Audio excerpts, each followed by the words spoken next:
तो hello everyone, कैसे हैं आप सभी लोग। आई थिंक पिछली क्लास आपके लिए काफ़ी इंपॉर्टेंट रही होगी। आप लोगों ने प्रैक्टिकल भी इसका कर लिया होगा। तो आज की क्लास में हम लोग उसके आगे का देखने वाले हैं। देखिए, यहाँ पर जो एक ऑप्शन मिलता है आपको सॉर्टिंग का, ठीक है। सॉर्टिंग हम बाद में देखने वाले हैं, पहले ये सारी चीज़ें कवर कर लेते हैं। तो ये जो आपको ऑप्शंस देखने को मिल रहे हैं, ये हमारे पैराग्राफ्स में आपको ज़्यादा अच्छे समझ में आएगा। तो पहले ये लिस्टिंग को हम हटा लेते हैं यहाँ से। अच्छा, मैंने लिस्टिंग में आपको एक चीज़ और बताने को कहा था, पहले उसको देख लेते हैं। तो यहाँ पर जो आपको दिख रहा है ना, ये लिस्टिंग में यहाँ पर डिफाइन न्यू नंबर फॉर्मेट, इसको आप अपने से प्रैक्टिकल करिएगा और तब उसके बाद हमें बताइएगा, ठीक है। अभी मैं यहाँ पर आता हूँ जहाँ पर मैं था, वापस से यहाँ पर क्लिक करेंगे और यहाँ पर एक ऑप्शन मिलता है आपको सेट नंबरिंग वैल्यू, ठीक है। ये वो नंबर होता है जहाँ से हमें अपना नंबरिंग स्टार्ट करनी होती है। जैसे अभी 1 से स्टार्ट हो रहा है, मैं चाहता हूँ 5 से स्टार्ट होते हैं। यहाँ पर क्लिक करेंगे, स्टार्ट न्यू लिस्ट, और यहाँ पर कर देंगे जब भी हम कोई नया लिस्ट स्टार्ट करें 5 से हो एंड ओके, ठीक है। तो यहाँ से वो लिस्ट कितने में चेंज हो गई, 5 से। अगर मैं वापस आकर के कोई लिस्टिंग तैयार करता हूँ तो यहाँ पर देखो ये एक पहले से बना हुआ था, तो ये दूसरे नंबर पे आ गया। तो इसको हम पूरा सेट करें और यहाँ से डिलीट करते हैं और वापस से जाते हैं यहाँ पर, तो ये 1 से स्टार्ट हो रहा है ना। बट अगर मैं चाहता हूँ इसको किसी और नंबर से स्टार्ट करने के लिए, तो यहाँ पर आएंगे सेट नंबरिंग वैल्यू और यहाँ पर इसकी वैल्यू को बढ़ा देंगे 5, ठीक है, एंड ओके। तो ये सारी चीज़ें यहाँ से हम कर सकते हैं। आई थिंक ये क्लियर हो गया होगा, छोटा सा था, ज़्यादा बड़ा नहीं है।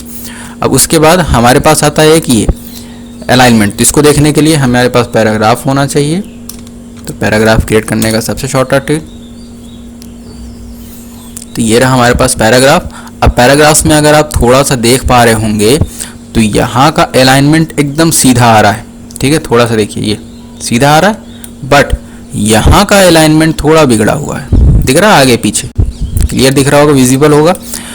अब इसी को मेंटेन करने के लिए जो है यहाँ पर हमारे पास कुछ अलाइनमेंट्स दिए गए हैं। ये पहला हमारे पास लेफ्ट अलाइन, जिसको हम कंट्रोल एल के साथ सेट करते हैं। एक होता है सेंटर अलाइनमेंट कंट्रोल ई के साथ। इसको हम बेसिकली कह सकते हैं कि जिस पर क्लिक रहेगा वहीं से हमारा कर्सर ब्लिंक करता है और वहीं से हमारा लिखना स्टार्ट करता है, ठीक है। तो हमारे पास 4 प्रकार के अलाइनमेंट हैं। पहला है लेफ्ट, सेंटर, राइट और जस्टिफाई। ये 4 प्रकार के हैं। इन चारों पर हम काम करने वाले हैं और जो नहीं समझ में आएगा उस पर हम थोड़ा सा और डिटेल में समझेंगे। तो यहाँ पर जो ये अलाइनमेंट बिगड़ा हुआ है, इस पर काम करने के लिए हमारे पास एक होता है ये। तो इधर राइट अलाइनमेंट बाय डिफ़ॉल्ट है। सेंटर पे करोगे, सारी चीज़ें सेंटर से लिखना स्टार्ट कर देगा। मैं भी बताऊँगा और अच्छे तरीके से देखिएगा उसको। और उसके बाद एक आता है हमारे पास राइट अलाइनमेंट। तो यहाँ पर राइट का तो मैनेज हो जाता है, बट यहाँ वाला गड़बड़ रहता है। देखिए ये, ठीक है, बराबर हो गया और यहाँ वाला गड़बड़ हो गया। और अगर मैं इसको जस्टिफाई करूं तो ये दोनों तरफ से, इधर से भी और इधर से भी मेंटेन करने का प्रयास करेगा। ये देखो, अगर मैं देखूं तो लगभग सारी चीज़ें अभी देखिए ये बराबर आ रही हैं, इधर से भी बराबर आ रही हैं। तो ये होता है जस्टिफाई। अब अगर मैं इसको डिलीट करके एंटर ये हटा देता हूँ, तो अभी राइट सेलेक्ट है, तो मैं भी लिखना, मतलब लेफ्ट सेलेक्ट है, तो जब लिखना स्टार्ट करूँगा तो लेफ्ट से लिखेगा, ठीक है। एंटर करते हैं और सेंटर करते हैं, तो अब जो है पॉइंटर हमारा यहाँ पर आ गया कर्सर, तो सेंटर से लिखना स्टार्ट करेगा। एंटर करते हैं, राइट में क्लिक करते हैं तो राइट में से लिखना स्टार्ट करेगा। एंटर करते हैं, जस्टिफाई करते हैं तो बाय डिफ़ॉल्ट राइट से लिखना स्टार्ट करता है, बट ये पूरा का पूरा दोनों तरफ से बराबर रखता है, ठीक है। इतना आपको क्लियर हो गया होगा। अब यहाँ पर एक जो समझने वाली चीज़ है वो है हमें आगे का इक्वल आर एन डी, और ये हमारे पास एक नया पैराग्राफ है। यहाँ पर हमें ये देखना है, ठीक है, line and paragraph spacing. Basically हम लाइंस के बीच में जो स्पेस आ रहा है उसको मेंटेन कर सकते हैं, और एक पैराग्राफ से जो दूसरे पैराग्राफ का स्पेस है उसको हम कैसे मेंटेन कर सकते हैं वो देखना है, ठीक है।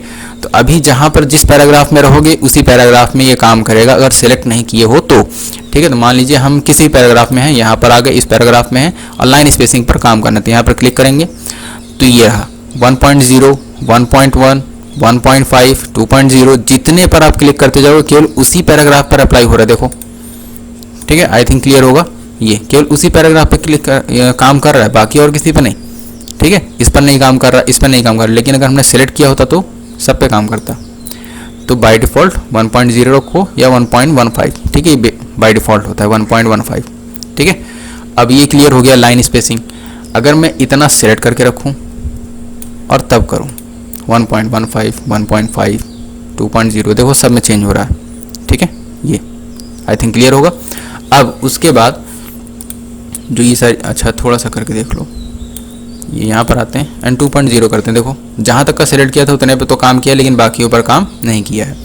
अब आगे जो हमें देखने वाली चीज़ है वो है यहाँ पे ये लाइन स्पेसिंग के लिए दिया गया है। लाइन स्पेसिंग के कुछ ऑप्शंस हैं, इसको हम बाद में कवर करने का प्रयास करेंगे जब हम थोड़ा सा और रिवीजन लेवल पर आएंगे तब। अभी यहाँ पर एक ऑप्शन मिला है ऐड स्पेस बिफोर पैराग्राफ, और दूसरा ऑप्शन मिला है रिमूव स्पेस आफ्टर पैराग्राफ। पहले इसको नॉर्मल कर लेते हैं। अब यहाँ पर एक मिलता है रिमूव स्पेस, ठीक है। तो अभी मैं इस पैराग्राफ में हूँ, अगर ठीक है मैं इस पैराग्राफ में हूँ, यहाँ पर आते हैं, यहाँ पर लिखा है रिमूव स्पेस आफ्टर पैराग्राफ। तो ये जो स्पेस यहाँ पर जनरेट हो रहा था, अगर ध्यान दोगे ये देखो कम हो जा रहा है, ये दिख रहा है, यहाँ पर आप ध्यान दीजिए, ठीक है।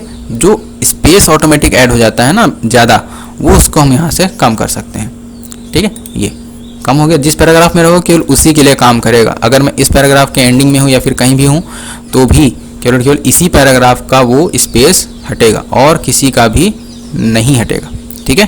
क्लियर है ये? तो ये क्लियर हो गया होगा।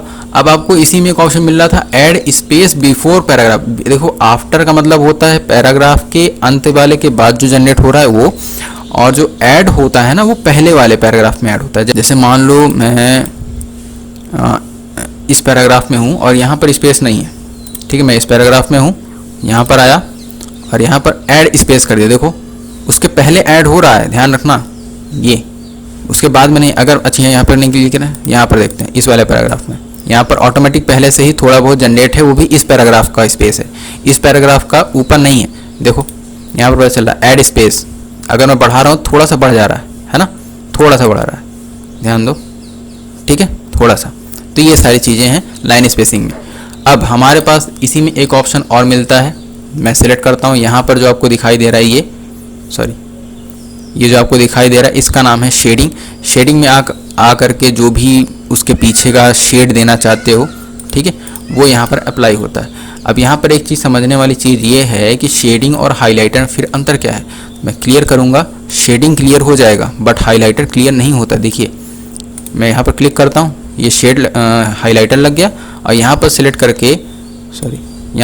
करके अगर मैं शेडिंग दे देता हूँ किसी कलर का, मान लो येलो ही दे दिए, तो ये तो हट जाएगा, शेडिंग हट जाएगा बट हाइलाइटर नहीं हटता। जैसे मैं अगर सेलेक्ट करके करना चाहूँ, ये मैंने इतना सेलेक्ट किया और क्लियर ऑल फॉर्मेटिंग पे क्लिक कर दिया, तो देखो शेडिंग हट जाएगी बट हाइलाइटर नहीं हटता है। यही इन दोनों में अंतर है, ठीक है। कई लोग कंफ्यूज हो जाते हैं। वीडियो जो है थोड़ा सा लंबा हो सकता है, तो आप लोग पेशेंस के साथ इसको देखें क्योंकि डिटेल में बता रहा हूँ सारी चीज़ें। अब यहाँ पर एक ऑप्शन मिलता है हमें सॉर्टिंग का, ठीक है।